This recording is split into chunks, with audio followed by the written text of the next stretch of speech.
Hello बच्चों, कैसे हो आप सभी लोग। आई होप आप सभी लोग बहुत अच्छे होंगे। आज हम अपना नेक्स्ट क्वेश्चन स्टार्ट करेंगे। अब हमारे जो क्वेश्चन स्टार्ट होंगे वो 10 नंबरों के स्टार्ट होंगे, ठीक है। अभी तक हमने जो इससे पहले किए हैं वो 5 नंबर के क्वेश्चन थे, कभी कभी 4 नंबर के भी दे दिए जाते हैं।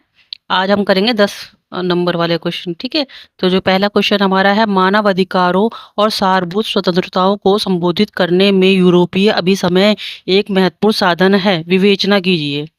ठीक है, इसका आंसर है ECHR। इसका ये शॉर्ट फॉर्म है, यूरोपीय मानवाधिकार अभिसमय में मानवाधिकारों की सार्वभौम घोषणा को विधिक रूप में देने के लिए यूरोपीय देशों ने महत्वपूर्ण कदम उठाया था। इसका हम इंट्रो देख लेते हैं, परिचय। इसमें फर्स्ट है हमारा, ECHR की स्थापना 1950 में यूरोप की परिषद काउंसिल ऑफ यूरोप द्वारा की गई थी। सेकंड, यह संधि 1953 में लागू हुई थी। थर्ड हमारा, इसका मुख्य उद्देश्य है कि ये यूरोप के नागरिकों को मानवाधिकारों और मौलिक स्वतंत्रताओं की कानूनी गारंटी देता है, मतलब श्योरिटी देता है कि हाँ, आपके जो कानून है, मानवाधिकार है, उन पे कोई आंच नहीं आएगी। अगर उनका कोई भी वॉल्यूशन होता है तो उसके लिए आप मानव न्यायालय में जाके आप अपील कर सकते हैं।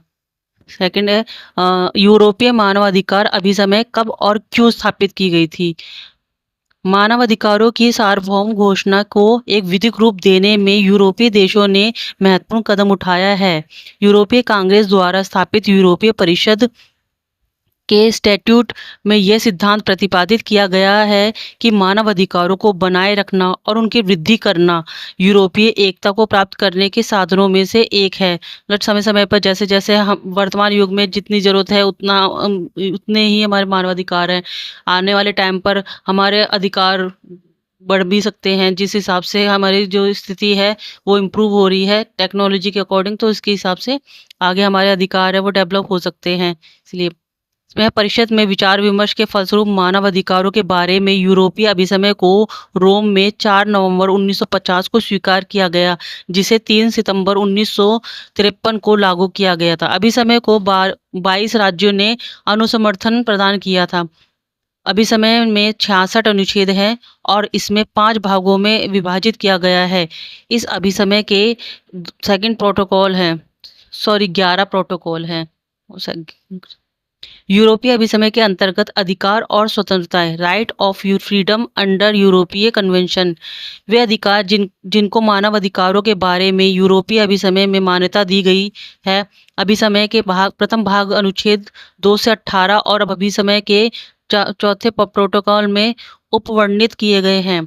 इस अभिसमय में निम्नलिखित अधिकार और स्वतंत्रताएं सुरक्षित हैं, अर्थात जैसे प्राण का अधिकार अनुच्छेद 2 में, व्यक्ति की स्वतंत्रता और सुरक्षा का अधिकार अनुच्छेद 5 में, यातना, अमानवीय और अपमानजनक व्यवहार या दंड से मुक्ति अनुच्छेद 3, दासता और बालश्रम से मुक्ति अनुच्छेद 14, रिजु यानी सही और सार्वजनिक सुनवाई का अधिकार अनुच्छेद 16, कारोत्तर विधि और दंड से मुक्ति अनुच्छेद 7, प्राइवेट और पारिवारिक जीवन का अधिकार जिसमें घर पत्राचार भी सम्मिलित है अनुच्छेद 8, विचार, अंतरात्मा और धर्म की स्वतंत्रता अनुच्छेद 9, अभिव्यक्ति की स्वतंत्रता अनुच्छेद 10, शांति सम्मेलन करने की स्वतंत्रता और संघ की स्वतंत्रता अनुच्छेद 11, विवाह की उम्र वाले मनुष्यों और स्त्रियों को विवाह तथा परिवार स्थापित करने का अधिकार अनुच्छेद 12, अधिकारों और स्वतंत्रताओं के उल्लंघन के विरुद्ध राष्ट्रीय अधिकरण के समक्ष प्रभावी उपचार का अधिकार अनुच्छेद 13, शिक्षा का अधिकार अनुच्छेद 2 प्रोटोकॉल, युक्त अंतराल के पश्चात स्वतंत्र निर्वाचन अनुच्छेद 3 प्रोटोकॉल और राज्य से निष्कासन की मुक्ति अनुच्छेद 3 प्रोटोकॉल 4, मृत्युदंड का अंत अनुच्छेद 1 प्रोटोकॉल 6, उच्चतर न्यायालय द्वारा दोष सिद्धि के पुनर्विलोकन का अधिकार अनुच्छेद 2 प्रोटोकॉल 7, सामूहिक निष्कासन से मुक्ति अनुच्छेद 4 और प्रोटोकॉल 4, अपने कब्जे की शांतिपूर्वक उपभोग का अधिकार अनुच्छेद 1 प्रोटोकॉल 1 आदि। कंक्लूजन है इसका निष्कर्ष, मानवाधिकारों और मौलिक स्वतंत्रताओं की रक्षा का एक मजबूत और प्रभावी साधन है। यह न केवल यूरोप के बल्कि पूरी दुनिया के मानवाधिकारों के संरक्षण के लिए एक प्रेरणादायक मॉडल के रूप में कार्य करता है। तो ये हमारा जो 10 नंबर का क्वेश्चन था, ये मैंने आपको बता दिया है।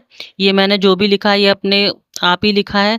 हाँ, हो सकता है मेरे पढ़ने में थोड़ी सी मिस्टेक हो रही है, एक्चुअली थोड़ा सा हेजिटेट हो रही हूँ बनाने में वीडियो। तो आई होप आपको समझ में आएगा। समझ में आए तो आप मुझे कमेंट कर सकते हैं, मेरी वीडियो को लाइक कर सकते हैं, सब्सक्राइब कर सकते हैं और शेयर भी कर सकते हैं। Thank you so much. Radhe Radhe.